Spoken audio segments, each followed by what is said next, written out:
सत साहिब सतगुरुदेव की जय।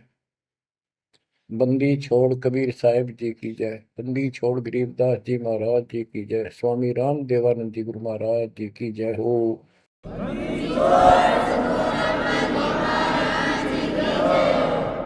सर्व संतों की जय, सर्व भक्तों की जय, धर्मी पुरुषों की जय। श्री काशी धाम की जय, श्री सुडानी धाम की जय, श्री क्रोथा धाम की जय, श्री बरवाड़ा धाम की जय। सत साहिब गरीब नमो नमो सत पुरुष को नमस्कार गुरु के नहीं। सुर नर मुनिजन साधुआ संतों सर्वसदी नहीं। सतगुरु साहेब संत सब दंडोतम प्रणाम। आगे पीछे मद हुए तिनको जा कुर्बान। नराकार निर्विषम काल जाल भय बंधन। निर्लेपम निज निर्गुणम अकल अनुपेशंदनम। सोहम सुरति समापतम सकल समाना निर्तल। उज्ज्वल हिरंबर हरदम अम्बे पर्व अथाह वार पार नहीं मध्य तुम। ग्रीव दोष मरत सिद्ध होई गणनायक गिरताना। करो अनुग्रह सोई पारस पद परवाना। आदि गणेश मनाओ गणनायक देवन देवा। चरण कमल लाओ आदि अंत करूं सेवा। परम शक्ति संगीत हृदय सिद्धिदाता सोई। अविगत गुण अतीतम सतपुरुष निर्मोही। जगदम्बा जगदीशन मंगल रूप मुरारी। तन मन अर्पों शीसम भक्ति मुक्ति भंडारी। सुर नर मुनि जन ध्यामय ब्रह्मा विष्णु महेशा। शेष सहस मुख गावै पूज्य आदि गणेश। इंद्र कुबेर सरीखा वरुण धर्म राय जावै। समर्थ जीवन जी का मन इच्छा पल पावै। 33 कोटि अदारा ध्यावै सहस 88। उतरै बहुजल पारा कट है यम की फांसी। कबीर सतगुरु के उपदेश का सुनिया एक विचार। जय सतगुरु मिलते नहीं जाते नरक द्वार। नरक द्वार में दूत सब करते खेचा तान। उनसे कभू नहीं छूटता फिरता चारों खाने। कबीर चार खानी में भरमता कबहू न लगता तार। सो फेरा सब मिट गया मेरे सतगुरु के उपकार। जय जय सतगुरु मेरे की। जय जय सतगुरु मेरे की। सदा साहिबी सुख से बसियो। अमरपुरी के डेरे की। जय जय सतगुरु मेरे की। जय जय सतगुरु मेरे की। सदा साहिबी सुख से बसियो। अमरपुरी के डेरे।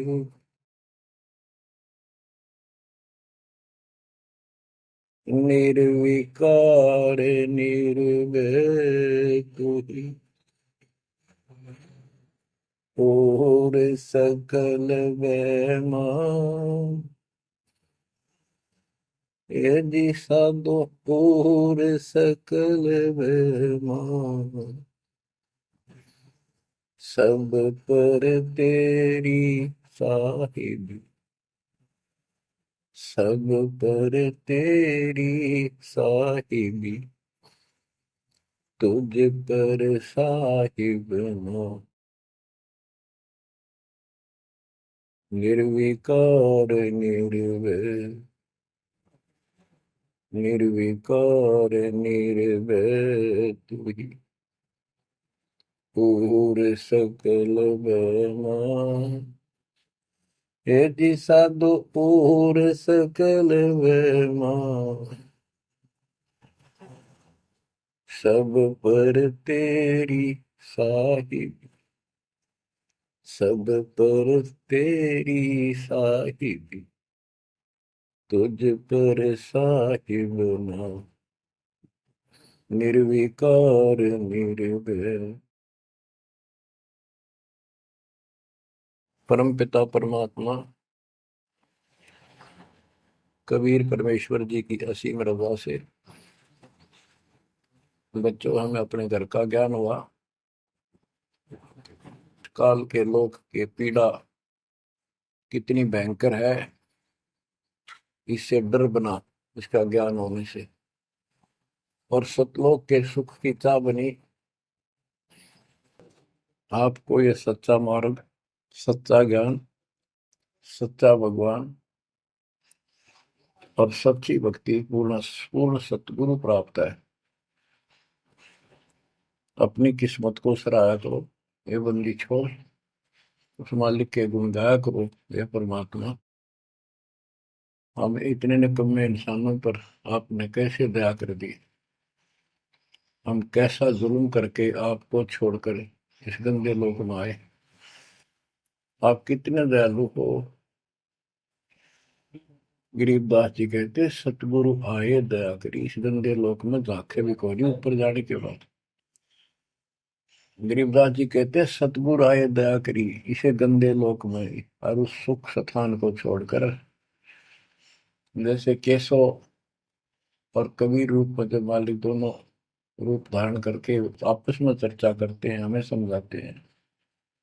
केशव कहता है कहो कबीर क्यों उतरे ऐसे मुल्क मलिन, इसे मलिन लोक में क्यों आए आप। और वो छोड़े हीरे मोती लाल वहां ऐसे सुख सुविधा छोड़े आप। तो कबीर साहब कहते हैं भव सागर में आए हैं जीव हमारे लाल, इनके लिए आया गोता मारू स्वर्ग में जा बैठू पाताल, गरीब दास ढूंढता फिर अपने हीरे मोती लाल। देखो सतगुरु आए दया करी ऐसे दीन दयाल, बंदी छोड़ वृत्तास का उसका गुण है। बंदी छोड़ काल के लोक से छुड़वाने वाले और जक्ष अग्नि प्रतपाल, हमारा पालन पोषण धारण पोषण करने वाले वही हैं।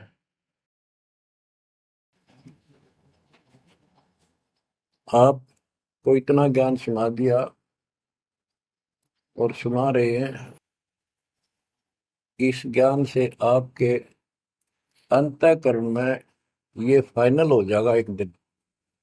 क्योंकि बार बार कोई वस्तु सुनते हैं उसका धीरे धीरे धीरे धीरे असर बनना शुरू होता है। तो बच्चों परमात्मा प्राप्ति के लिए हम बहुत समय से प्रयत्न करते आ रहे हैं। युग बीत गए अपने को युग। अब आपको सर्वंगी साक्षी के अंक की वाणी सुनाता हूं, क्योंकि इस अमर वाणी से अमर ग्रंथ से हमारे को ये पता चलेगा कौन सी साधना गलत है, हम किन को संत साधु मानते थे, वो कितने सफल रहे या असफल रहे। ग्रीव चुंडित मुंडित भद्रा, मोनि मैल न पावे, दो मर पान ठडे सरी ये दो जक धक्के खावे। चुंडित बड़े बड़े जटाधारी, बाल रखे हुए हों, कंठी माला पहन रखी हो, कान कून पड़वा रखा हो, या रखो वैसे मूंड मुड़वा रखे हो, गले में मालाएं हो, राख लपेट रखी हो, या कति सिर कोरा कचकोला कढ़ा रखा उस तरह करवा कर। और गेरुए कपड़े भगवा कपड़े पहन रखे होते हैं, कुछ सुल्फे पीवे और ठंडे स्त्री खड़े होकर तप करते हैं, ठंडे स्त्री बोलते हो। तो कहते हैं गरीब चुंडित मुंडित भद्रा मौनी मैल न पावे। कुछ मौन रखते हैं, ड्रामा करते हैं, ढोंग करते हैं कि साधु बोलता नहीं भाई, 6 साल से मौन बैठा है, और संकेतों से काम करे सारा, बात कहीं वो लिख के दे दे, वैसे संकेत कर दे, पानी पीना है मुंह का हाथ लगा दे। तो ये सिर्फ पाखंड है, भक्तिहीन इंसानों के ये कर्म है। गरीब चुंडित मुंडित भद्रा मोनी मैल ना पावे, धूमर पान ठडेसरी दोजक धक्के खाओ। दोजक माने नरक। ये मैल नहीं पावे, सतलोक प्राप्त नहीं कर सकते, ये नरक में धक्के खाएंगे। गरीब योग नहीं यो रोग है, जब लग नाम न चीन। घर घर द्वारे भटकते भेख बिना यकीन। ये योग माने साधना भक्ति नहीं है, ये तो मान बढ़ाई का रोग लगा हुआ है। जब तक सच्चा नाम निज नाम नहीं मिलेगा, सच्ची भक्ति नहीं मिलेगी, ये जन्म मरण का रोग यूं का यूं बना रहेगा। और घर घर द्वारे भटकते भेख बिना यकीन। गरीब भेख लिया तो क्या हुआ, जब लग नहीं विवेक। तीन काल निपजे नहीं, नहीं मिटे कर्म रेख। ये भेख लेना होता है किसी विशेष पंथ में, उसकी वेशभूषा ग्रहण कर लेते, दीक्षित माने जाते हैं। जैसे वैष्णो परंपरा के व्यक्ति एक कंठी माला गले में डालते हैं, सफेद बाणा पहनते हैं, तिलक लगाते हैं, बड़ी बड़ी दाढ़ी पूछ रखते हैं, इनको वैष्णो साधु बोलते हैं। दूसरे कनपाड़े हैं, कान पड़वा लेते हैं, उनमें बाला जैसी मोटी मोटी मुद्रा डालते हैं, बड़ी बड़ी जटा रखाते हैं, सुल्फे पीते हैं, चिमटे रखे। गरीब भेख लिया तो क्या हुआ, जब लग नहीं विवेक। तीन काल निपजै नहीं, नहीं मिटे कर्म रेख। कि ये अलग से कोई वेशभूषा बना के भाई ये आडंबर कर भी लिया, बिना विवेक बिना ज्ञान के इससे कोई लाभ नहीं होगा। तीन काल निपजा नहीं, यानी कदे भी लाभ नहीं होगा, कभी भी नहीं मिटे कर्म रेख, यानी कर्म के दंड पाप कर्म नहीं कटेंगे। गरीब अधः कपाली तपत है, तल सिर ऊपर पैर। दम का खोज न जाने ही, क्या देही सो बैर।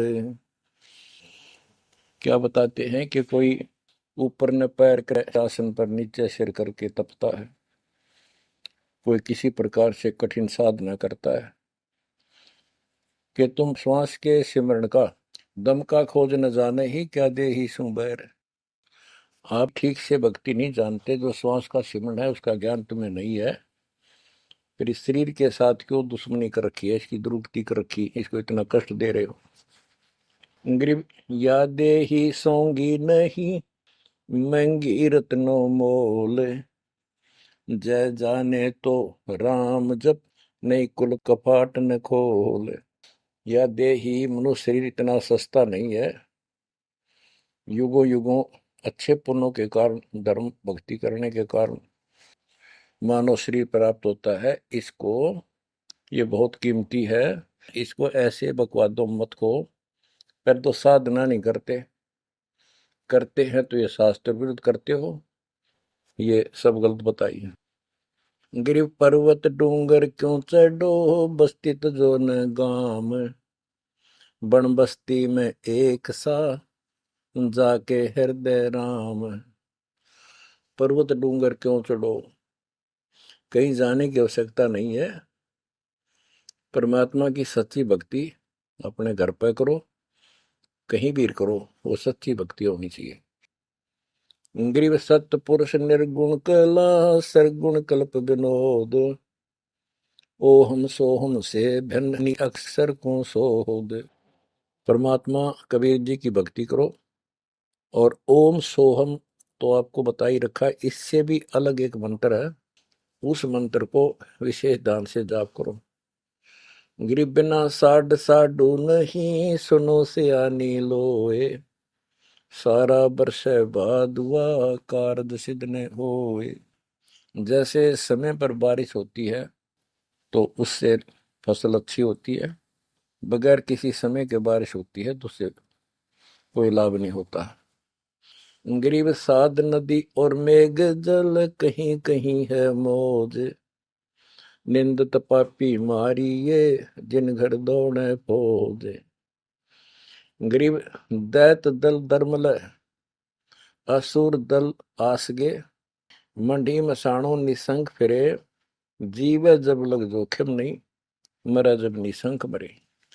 यानी सच्ची भक्ति परमात्मा कबीर जी की सत साधना पूरे सतगुरु से लेकर जो साधना करता है भक्त भक्तमती बच्चे, वो कहते हैं मंडी मसाणों, शमशान घाटों पर मंडियों पर जो लोग जहाँ पूजा बकवाद करते हैं और राक्षसों के झुंड ये भूत प्रेत घूमते फिरते हैं, कि इन मकी निसंग फिरो, निर्भय होकर घूमो, जीव जब लग जोखिम नहीं, और मरो जब निसंक मरो, कि परवाह ना करना।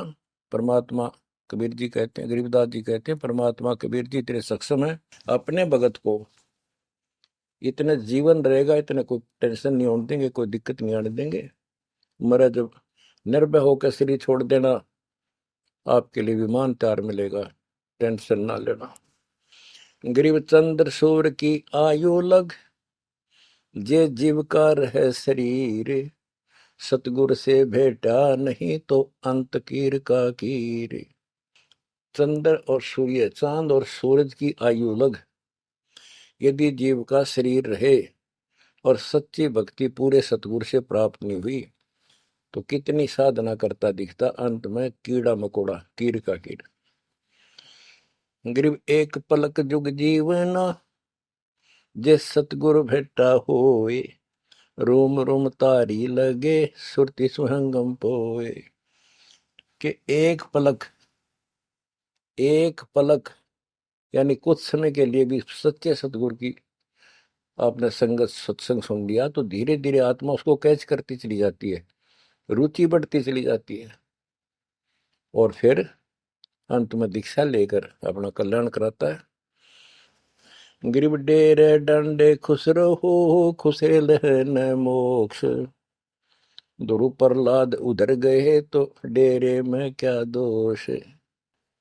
अब जैसे बहुत सी धारणाएं गलत पैदा कर रखी है, कहाँ कहाँ से समझाई आपको, इतने उल्टी सीधी बातें घर कर रखी है, हमारे हृदय डाल रखी है, प्रत्येक व्यक्ति को अज्ञान से भर रखा कूट कूट कर। कई कहते हैं कि गृहस्थी पार नहीं हो सकते, बाल ब्रह्मचारी रहो, उनकी मुक्ति होगी। गरीबदास जी स्पष्ट करते हैं कि डेरे डंडे खुश रहो, खुश रे लहन मोक्ष। यदि ब्रह्मचर्य का पालन करने मात्र से मोक्ष होता है तो ये हिजड़े तो पहले पार हो जाए, इनका तो कोई दिक्कत को नहीं किसी प्रकार की। फिर कहते हैं ध्रुव पर लाद उधर गए, फिर डेरे में क्या दोष। डेरा माने गृहस्थी। ध्रुव 5 साल की आयु में कठी साधना की, ये पिछले संस्कारों से ऐसे रिजल्ट मिलते हैं।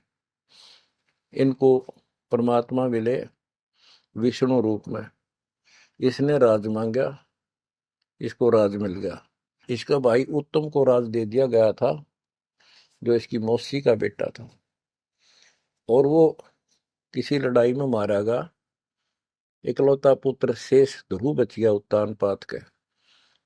तो वो राज जो माँ ने कर्म फोड़ के एक भगत को सताकर अपनी बहन को भी सताया था, इस सुरीति ने, जो उत्तम की माँ थी। ध्रुव का भाई उत्तम था, मौसी का बेटा।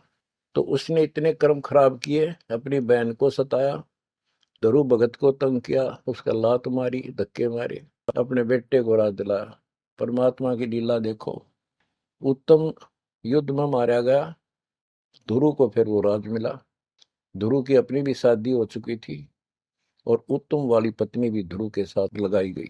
तो कहने का भाव ये है, बकवाद नहीं चले, वे विचार परमात्मा को कति पसंद नहीं।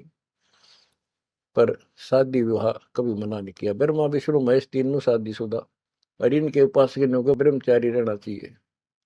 अच्छी बात है, बकवाद नहीं करनी चाहिए, लेकिन ये एक गलत धारणा बनाना अच्छी बात नहीं। डेरे डंडे खुसरो हो, खुसरे लहन मोक्ष, दरु प्रहलाद उधर गए तो डेरे में क्या दोष। प्रहलाद को 10 साल की उम्र में भगवान प्राप्ति हुई थी, यानी नरसिंह रूप धारण करके परमात्मा उसके लिए आए और उसके बाप राक्षस को मारा, प्रहलाद को राज दिया। प्रहलाद का विवाह हुआ, प्रहलाद का पुत्र बैलोचन हुआ और बैलोचन के राजा बलि हुए। जो प्रहलाद का पोता था राजा बलि, जिसने 100 अश्वमेघ यज्ञ की और परमात्मा बावना बनकर आए और उसका वो यज्ञ खंड किया, पाताल का राज दिया। तो कहने का भाव ये है कि जब तुम मानते हो ध्रुव और प्रहलाद पार हो गए, तो जब ये पार हो गए तो गृहस्थी में क्या दिक्कत है।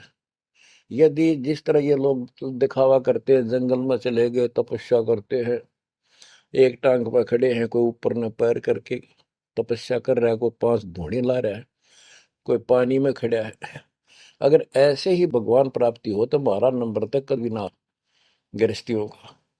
जबकि साधना थी यही थी, डेरा डंडा खुश रहो, अपने घर रहो, भक्ति करो, धंधा करो, निर्वाह करो, निर्वाह के लिए काम करो। जैसे गीता अध्याय 3 श्लोक 9 में कहा है कि अर्जुन, यदि तू एक स्थान पर बैठ कर भक्ति करेगा तो तेरा निर्वाह कैसे चलेगा। कर्म सन्यासी की बजाय कर्म योगी बन, काम भी कर, राम भी रट।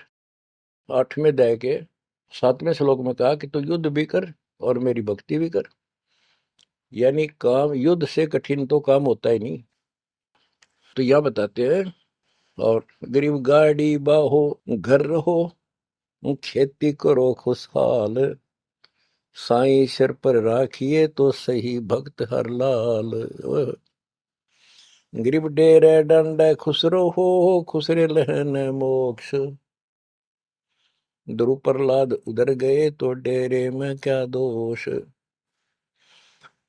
जैसे गलत धारणाएं पैदा कर रखी है कि मोक्ष तो उसको प्राप्त होगा जो घर छोड़ जाएगा, जंगल में कठिन तपस्या करेगा, परिवार का मोह त्याग देगा और ब्रह्मचारी जीवन जिएगा। तो यहाँ गरीबदास जी स्पष्ट करते हैं कि डेरे डंड खुश रहो, ये खुसरे लहे ना मोक्ष, अपने घर पर रहो आराम से। यदि ब्रह्मचर्य का पालन करने मात्र से और जंगल में बैठ जाने से मोक्ष होता है, तो ये खुसरे इजड़े तो सारे पार हो जाए। नहीं, ऐसा नहीं है। आप मानते हो ध्रुव पार हो गया, आप मानते हो प्रहलाद पार हो गया। ध्रुव 5 साल की उम्र में भक्ति के लिए निकला, कठिन साधना की, उनका विश्वास देखकर भगवान ने उनको दर्शन दिए। ध्रुव को राज की चाह थी और कुछ नहीं मांगा था, क्योंकि कारण क्या था, उत्तानपाद राजा था और ध्रुव की माँ उसकी पत्नी थी, यानी राजा की रानी थी। उसको कोई संतान नहीं हुई, वृद्धावस्था हो गई थी, आधे से ज्यादा उम्र हो गई थी। तो उसकी ध्रुव की माँ सुनीति थी। सुनीति ने अपने घर जाके अपने माता पिता से अपनी छोटी बहन सुनीति राजा के लिए मांगा। कारण ये था कि एक दिन नारद जी आए, नारद जी ने बताया उस सुनीति को, ध्रुव की माँ को, कि राजा दूसरी शादी करे, उसके बाद आपको पुत्र पहले होगा, उसको बाद में होगा, वैसे संतान नहीं होगी, यह संयोग है। रानी ने राजा को मनाया, अपने घर वालों से रिक्वेस्ट करी, आखिर में उस लड़की छोटी बहन को राजा के शादी करवा दी। अब सुरीति ने ये ईर्ष्या होगी कि मेरी बहन ने मेरा जीवन बर्बाद कर दिया, एक बूढ़े का ब्याह करवा दिया मेरा, मैं किसी राजा के शादी होती, स्वतंत्र रहती। जब विवाह करके राजा आ रहा था सीमा के ऊपर, कहा यहाँ लेके आ रहा था अपनी सुरीति सेकंड पत्नी को, राज की सीमा पर जाके रथ रुकवा लिया और बोली, वो सुरीति मेरी कंडीशन है, ये मानोगे तो मैं आगे कदम रखूंगी, नहीं मैं तेरे साथ नहीं जाऊंगी। राजा ने पूछा, क्या बात है?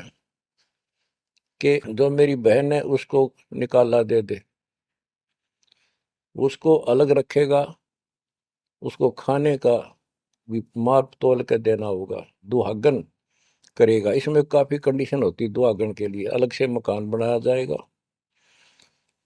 राजा ने मान लिया। और दूसरे ये होगा कि जो मेरा पुत्र होगा उसको राज मिले, मेरी बहन के पुत्र को राज न मिले। इस तरह की शर्त सारी राजा ने मान ली। आगे फिर पहले ध्रुव हुआ। ध्रुव जब उत्पन्न हुआ उस समय माँ वैराग्य में थी, घर से अलग दूसरी जगह रखा हुआ था। और ये बहुत लंबी कहानी है, इतना यहाँ नहीं बता पाऊंगा। तो उत्तम को राज दे दिया, ध्रुव को धिक्कार दिया, भगा दिया उसकी माँ ने। तो ये लंबी कहानी है, यहाँ इतना समय नहीं मैं आपको बता पाऊंगा। तो ध्रुव परमात्मा से राज लेने के लिए माँ से पूछा ध्रुव ने, माँ उत्तम को राज किसने दिया? बेटा भगवान देता है, परमात्मा ने दिया, उसके भाग में लिख दिया, तेरे भाग में नहीं है। तो ध्रुव बोला, मैं भगवान से राज लूंगा। यूं कहकर छोड़ कर चल पड़ा। 6 महीने तक एक पैर पे खड़ा होकर, या जैसे भी तपस्या खूब की, जाप किया। पिछले संस्कार से होता ही है वैसे, तब तो दुनिया करती है। पिछले युगों का बहुत संस्कार भक्ति करते करते आए हुए थे, और वो काफी संग्रहित थी, उसके प्रतिफल में मालिक ने उनको ऐसा कुछ कर दिया। परमात्मा प्रकट हुए, बोले, भाई क्या मांगता है बोलो।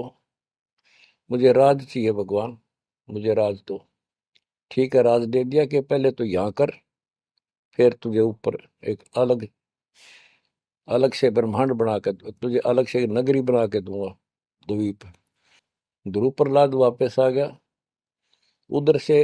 ये दोनों बड़े हो गए, उत्तम भी और ध्रुव भी। उत्तम का विवाह भी हो गया, ध्रुव का विवाह भी हो गया। उत्तम मारा गया एक राजा से युद्ध होने से, तो राज भी ध्रुव को मिल गया, और उत्तम वाली जो पत्नी थी वो भी ध्रुव के साथ लगाई गई। तो कहने का भाव ये है, गरीब डेरे डंडे खुश रहो, खुश रे लेना मोक्ष, ध्रुव प्रहलाद उधर गए, तो डेरे में क्या दोष। जैसे ध्रुव ने शादी कराई, ध्रुव की भी संतान हुई, और आप कहते हो ये पार हुआ, तो ये डेरे में था, घर में था, गृहस्थी में था, तो पार हुआ। तो भी पार हुआ, कितना पार हुआ?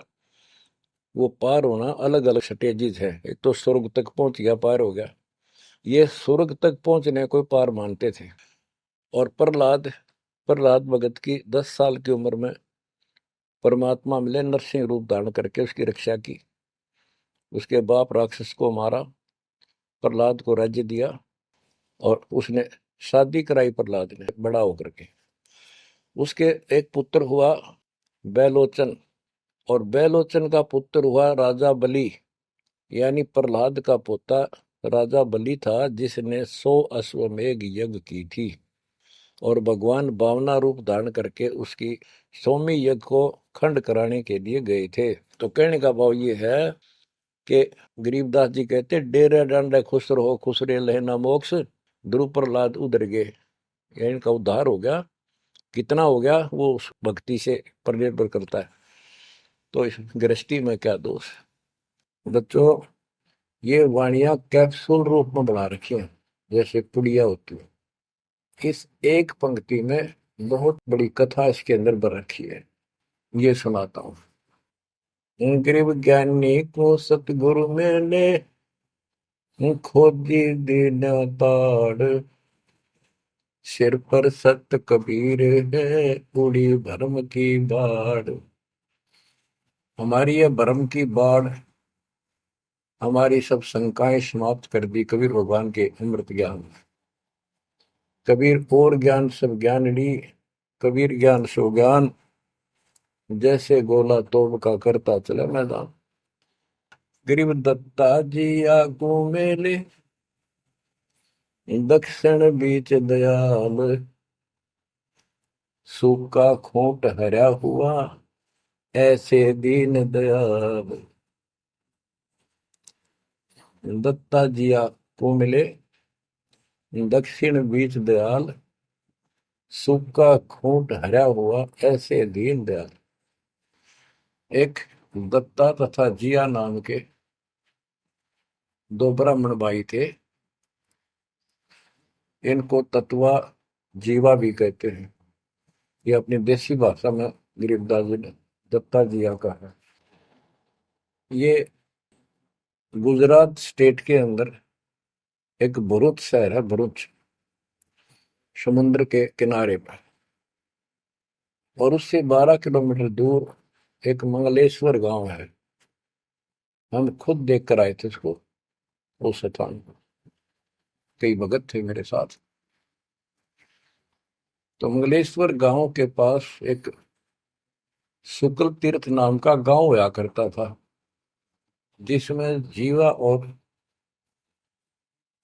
और दत्ता, ये दो ब्राह्मण भाई भी रहते थे। वो सारा ब्राह्मणों का ही गांव था। वो आसपास गांव में जाके पंडिताई किया करते थे। दत्ता और जिया बहुत ही परमात्मा के चाहने वाले थे। वो सत्संग सुनने जाया करते थे। जहां भी किसी साधु संत का सत्संग होता था तो सभी ये कहते थे अभी मोक्ष के लिए पूर्ण सतगुरु की आवश्यकता होती है। गुरु बिन मोक्ष नहीं होगा, गुरु बिन सच्चा ज्ञान भी नहीं होगा। जहां भी जाते थे वो मंडलेश्वर प्रवक्ता एक ही बात बताते थे। तो जीवा और तत्वा ने दोनों भाइयों ने विचार किया कि भाई जहां भी हम सत्संग जिसका सुनते हैं वही हमें तो बहुत पूर्ण गुरु लगे। जिसके विचार सुनते हैं वो उससे भी अच्छा लगता है। और पूरे गुरु बिना बात नहीं बने, मोक्ष नहीं हो।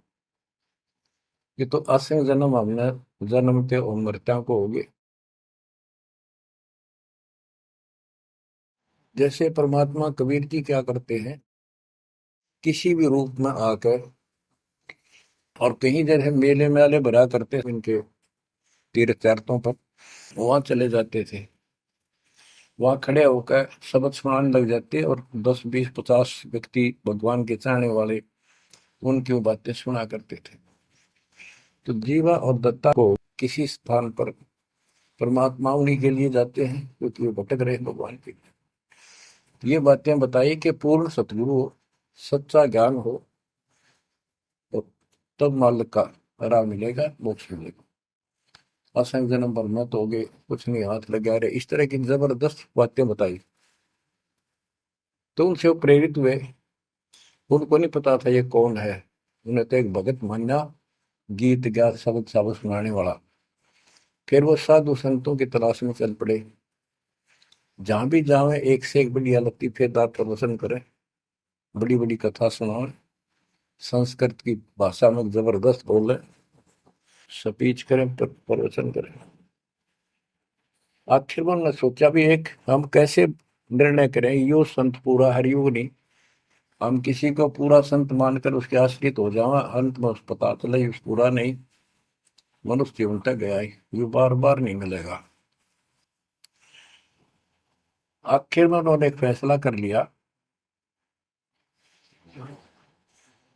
कि हम एक बड़ के पेड़ की सूखी टहनी लगाएंगे, गमला बना के धरती में गड्ढा खोद के जैसे पौधा लगाया।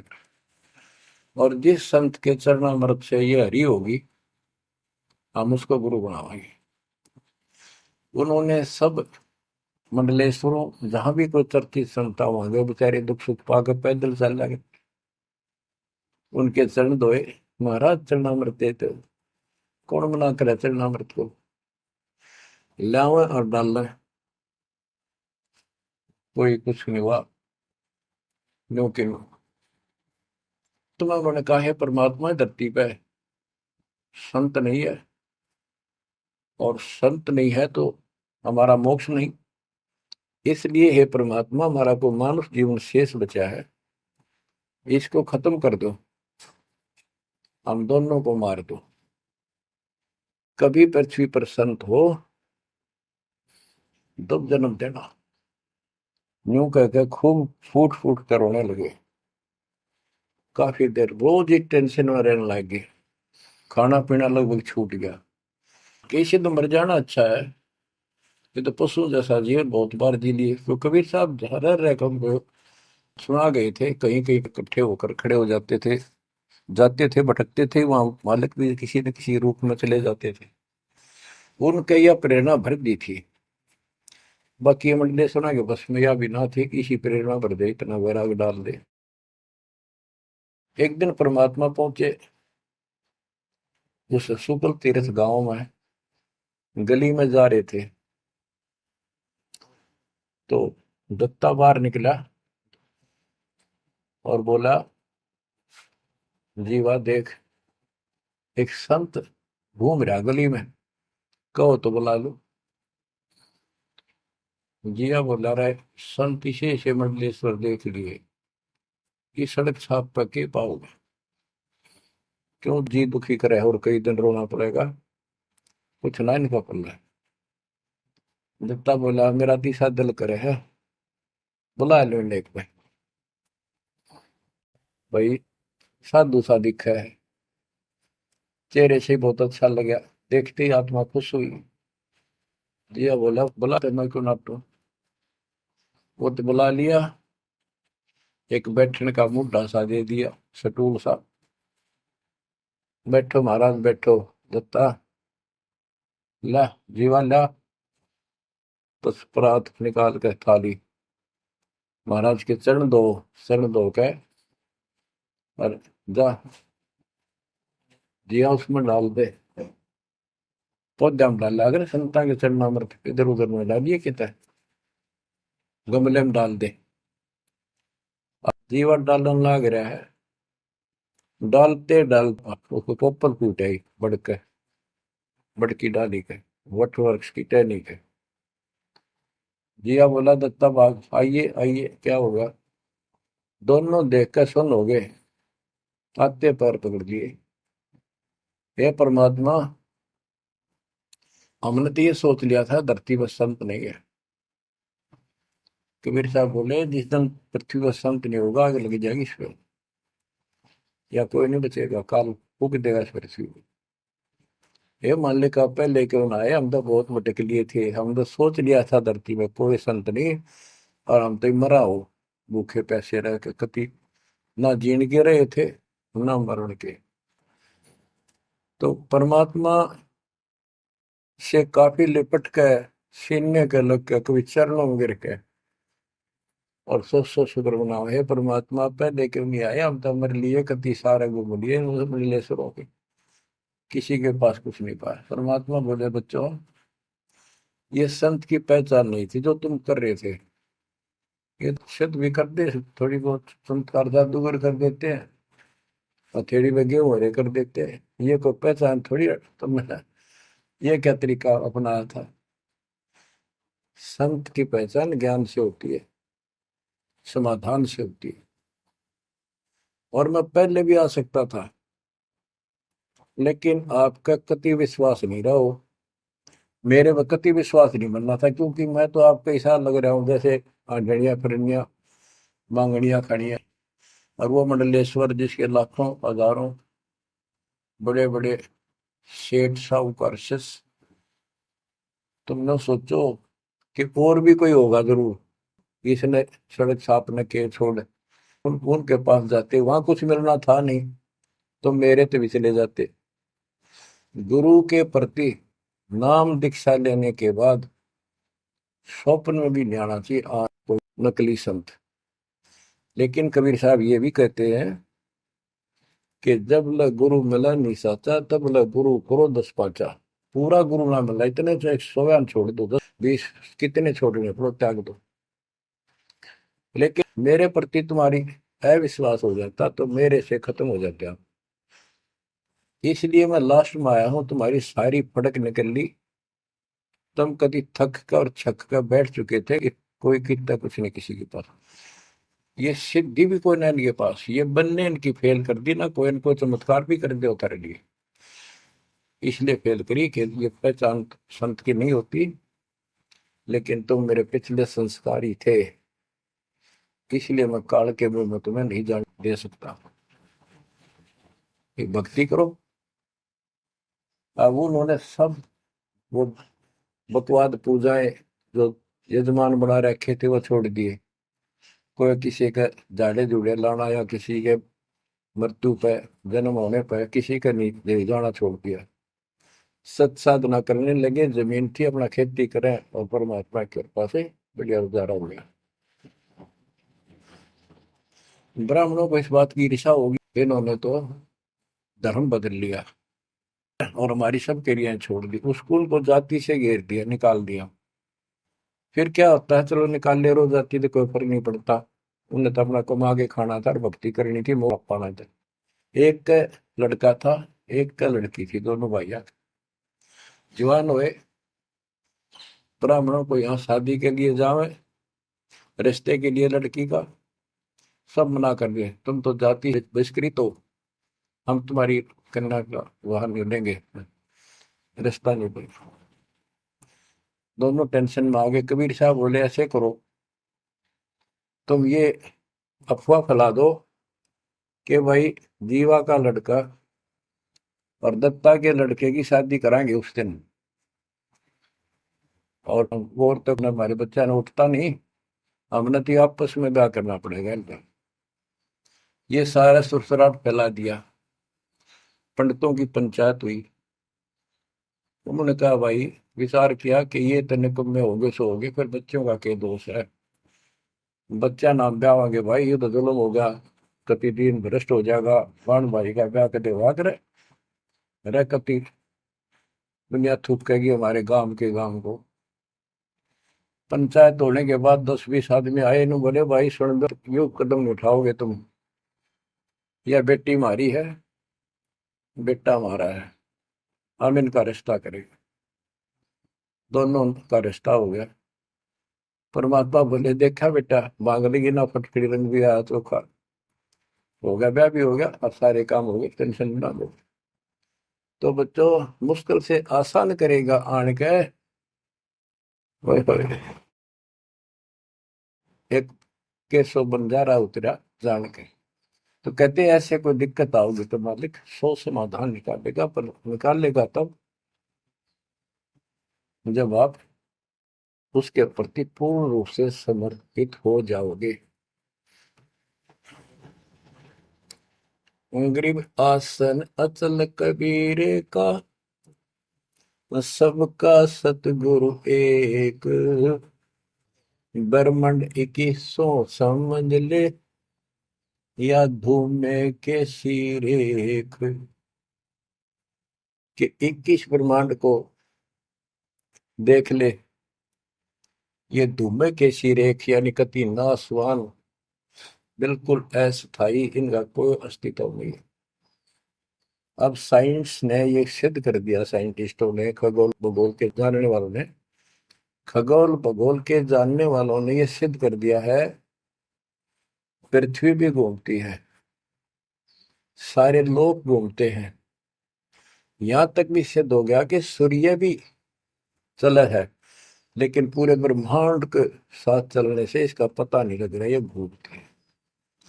कहने का भाव ये सारे ऐसे लटके हुए हैं जैसे पतंग। गरीबदास जी ने कहा सर्वलोक ऐसे है जैसे पतंग आकाश में लटके पड़े हैं, और जिस दिन भी इसका अंत होगा, सारे एक दूसरे से टकरा टकरा कर आग लग जाएगी, या कोई ठीक ठिकाना नहीं है। और क्या बताते हैं परमात्मा, गरीबदास जी बता अपने भगवान के बारे में, गरीब आसन अचल कबीर का, सबका सतगुरु एक, ब्रह्मांड 2100 समझ ले, या धूमे के सिरेख। 21 ब्रह्मांड को से सब नासवान धूमे के साथ धूसी उठी है, नथिंग एल्स। तो इस शरीर में देखो अपने ना, ये कितना सुंदर लगे, हर कितना अच्छा, कितना प्यारा। हरकत भी खूब, एक्सरसाइज इसमें करा, कुश्ती इसमें करा, छलांग इसमें लगा ला। यह मालिक की कृपा से सारा कुछ हो रहा है, उसने इसमें शक्ति दे रखी है। और जरा सी उग चुक हो जा, हाथ ना उठा आदमी का, अदरंग मार जब वो पहलवान। तो परमात्मा कहते हैं इस कच्चे शरीर में इतना मत भूल, भगवान को ना भूल। ये लोक अच्छा नहीं है, या कोई भी ठीक नहीं है, या जो दिखाई देता है ये सब नाशवान है। गरीबदास कहते हैं, दृष्टि प्लस उपना है धर्म पर कैलाश, या कृत्रिमवादी झूठ है बनावटी। ये सारा बनावटी है। सुरत समो श्वास, कृत्रिमवादी, ये बनावटी लोग हैं सारे। जैसे करने नो दीदार में प्यारा है, एक शब्द है संत परमात्मा कबीर साहब का। उसमें बताया है कि आदि माया की नी चतुराई, और झूठी बाजी पिंड रचाई, ताका प्रतिबिंब डारा है। सतलोक की जो व्यवस्था ऐसी ही है, उसमें भी बहुत द्वीप है, और ऐसे ही मानव स्त्री पुरुष शरीर है, लेकिन वो अमर हैं, ये नासवान है। ये समझो मिट्टी के, और वो स्टेनलेस स्टील के, सोने के। वहां का जो शरीर है वो अमर है, वहां के देवता रूप हम सब देव देवी रूप हो जाते हैं वहां पे, लेकिन इस भक्ति के शक्ति से होते हैं। तो उसकी नकल कर रखे, या टोटली नकल। ये शरीर कितना सुंदर लगा आपका, मृत्यु के बाद इसको फूकते हैं ना, 1 किलो राख हो जाती है।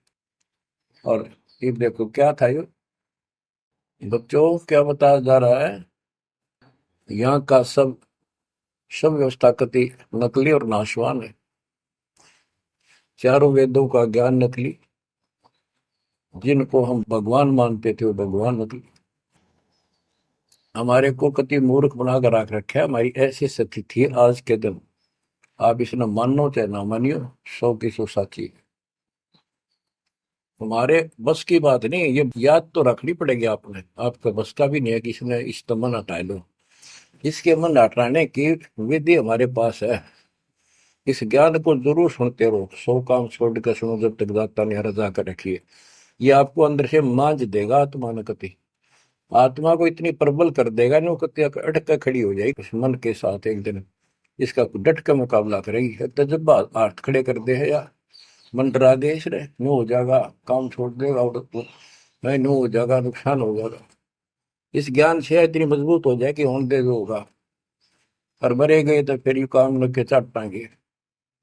ज्ञान बिना बात नहीं बना करती। गोरख से ज्ञानी गणे दुनिया ज्ञान बढ़ताती फिर है, और बहुत सी छोटी छोटी बातों से प्रसिद्धि पता नहीं कौन पाले हैं। कोई कहते बड़ा बाल ब्रह्मचारी है, उसी से उसकी महिमा होगी। गोरख से ज्ञानी गणे सुख दे जति जिहान, और सीता सी वो बारिया संत दूर स्थान।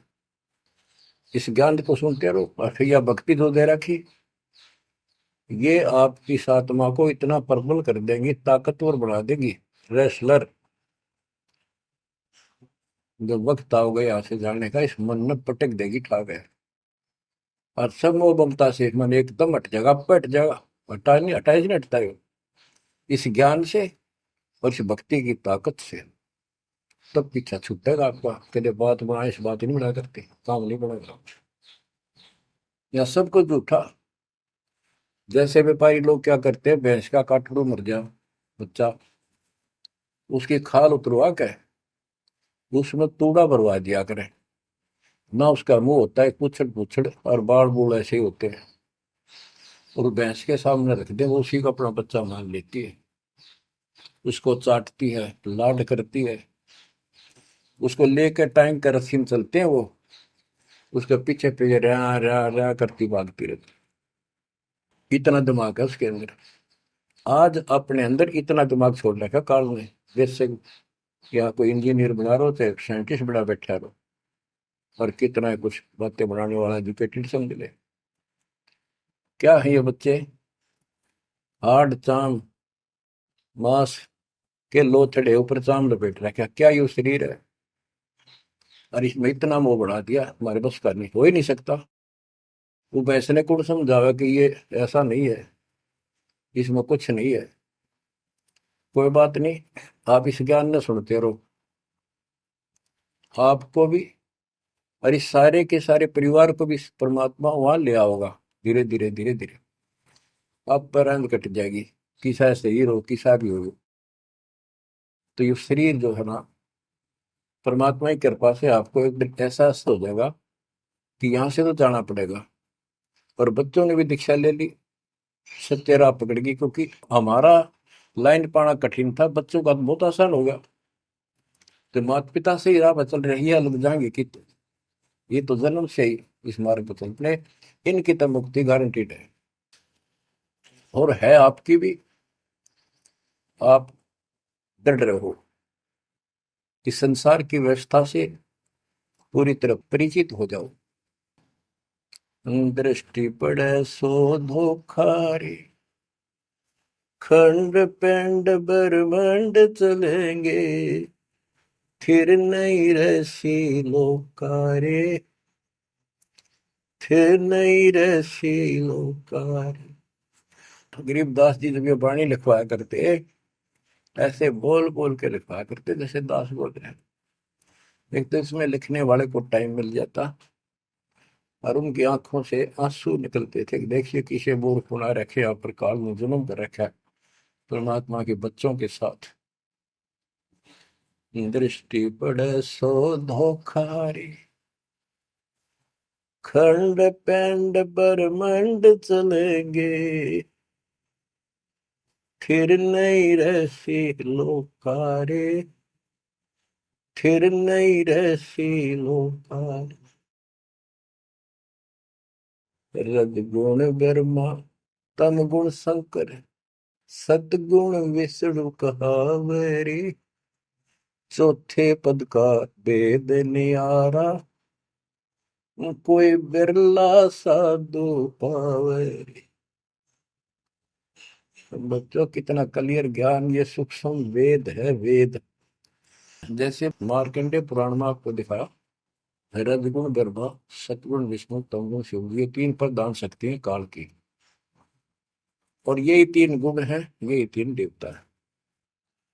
कबीर साहब ने सूक्ष्म वेद में कहा है, गुण तीनों की भक्ति में भरम पड़ो संसार, कह कबीर निज नाम बना, कैसे उतरो पार। तीन गुणों का मतलब, तीन देव की जो करते भक्ति, उनके कबू ना हो मुक्ति।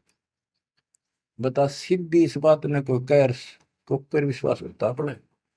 अब तो इतने प्रमाण धर दिए ठाक है, इस मन ने गुंजाइश नहीं छोड़ी मन को कि यो बकवाद कर दे झूठ से, या आपकी किस्मत जोर करेगी कि आपने इसको ध्यान से सुन लिया और समझ में आ गई। रजगुण ब्रह्मा, सतगुण विष्णु, तम गुण शिव जी, स्पष्ट कर दिया गरीबदास ने। और चौथे पद का इनका पिता चौथा, इन अपने पिता का भी नहीं पता आज तक, क्या माया बुका दे है न, इसने उसको धमका रखा कि मेरा भेद नहीं दे देगी, या इसके बस पड़ेगी तो क्या करे बेचारी। ऐसे औरत को ऐसे दबा कर रखा जाता, और उस पर धन है आपने, इसी कारण से। तो चौथा इनका पिता ज्योति निरंजन है। और कबीर साहब कहते हैं, चार अनमोल है छोड़ा है, और पांचवें को जावे, कह कबीर सो मुक्ति पावे हम पर आवे। रग यजु है श्याम अथर्व, चारों वेद चतुर्भंगी रे, सूक्ष्म वेद वाचे साहिब का, सोहन सा सतसंगी रे। यजुर्वेद अध्याय 40 श्लोक 10 में कहा है, कोई तो परमात्मा को साकार अवतार लेकर रामकृष्ण के रूप में मानता है, और कोई निराकार कहता पृथ्वी पर आता है कोई नहीं। परमात्मा साकार है या निराकार है, वो तत्वदर्शी संत बताते हैं। गीता अध्याय 4 श्लोक 34 में यही कहा है कि तत्व ज्ञान को उन तत्वदर्शी संतों के पास जाकर समझो, उनको दंडवत प्रणाम करो, तब वो तत्वदर्शी संत में उस परमात्म तत्व का ज्ञान कराएंगे। यो ज्ञान आता कहाँ से है? चौथे अध्याय के 32वें श्लोक में श्रीमद् भगवत गीता ने स्पष्ट कर दिया। सच्चिदानंद घन ब्रह्म, ब्रह्मणे मुखे, सच्चिदानंद घन ब्रह्म यानी परम अक्षर ब्रह्म अपने मुख कमल से जो वाणी बोलता है उस समय यो पूर्ण ज्ञान होता है और उस ज्ञान से मोक्ष होगा। वो ज्ञान कोई तत्वदर्शी संत बताएगा। इससे सिद्ध है ना वेद में वो ज्ञान न वो गीता में। हो गया चितवंगी, इनके तो ढूंढा उसने, भ्रमित ज्ञान है इनके अंदर, इनकम्प्लीट ज्ञान है। रग यजु है श्याम अथर्व, चारों वेद चित भंगी रे, सूक्ष्म वेद बाँचै साहिब का, सोहन सा सतसंगी रे। आज आप वो सूक्ष्म वेद बाँच रहे हो, सुन रहे हो, पढ़ रहे हो, आप हो वो सत्संग। सूक्ष्म वेद बाँचै साहिब का, सोहन सा सतसंगी रे। बच्चों आप वो सूक्ष्म वेद सुन रहे हो, पढ़ रहे हो, बाँच रहे हो, आप वास्तव में सत्संगी हो। अलंकार अग है अनुरागी, दृष्टि मुष्टि नहीं आवे रे, अकैलोक का वेद न जाने, फिर चार वेद के गावे। जब तुझे ऊपर के अकैलोकों का ज्ञान नहीं, अकैलोक वो चारों अमर लोकों को अकैलोक भी कहते हैं और लास्ट वाले को नामी और अकैलोक भी कहते हैं। ऊपर वाले को अकय का अर्थ होता है जिसने आज तक किसी ने ना बताया हो ना कहा हो उसकी जानकारी। कि ऊपर का ज्ञान तुम्हें है नहीं, इन चार वेदों ने कितना है पढ़ लो, कितना कंठस्थ याद कर लो, कितना इनमें इनके अनुसार साधना कर दो, मोक्ष नहीं हो सकता। बच्चों कमाल की बात देख लो, ये वेद ऋषि पट का जख मार कर चले गए, किससे समझ में नहीं आई। कबीर साहब कहते गुरु बिन वेद पढ़े जो प्राणी, समझे अनुसार रहे। चारों वेदों में कितना भी और मंत्र नहीं है। यजुर्वेद अध्याय 40 मंत्र नंबर 15 में एक ओम नाम है, स्पष्ट लिखा है उसमें, ओम करतु समर किलवे समर करतुम समर। ओम नाम का जाप काम करते कर करो, विशेष कर्तव्य समझ कर मनुष्य जीवन का और कसक के साथ नथिंग एल्स, और कोई भी क्रिया। ऐसे गीता चारों वेदों का सारांश है। 8वें अध्याय के 13वें श्लोक में लिखा है, ओम इति एक अक्षरम ब्रह्म व्यवहारण मां मनुसमरण, यह प्रियाति तदन देह सयाति परमाम गति। मुझ ब्रह्म का केवल एक मंत्र है, इसका एक अक्षर का अंतिम सांस तक इसकी जो भक्ति करता है इससे प्राप्त होने वाली मुक्ति प्राप्त करता है ब्रह्म से। श्री देवी महापुराण के अंदर 6ठे स्कंद में हिमालय राजा को देवी फाइनल कर देती है कि राजा तू और सब बात छोड़ दे, मुक्ति चाहता है तो मेरी साधना ही भूल जा। तो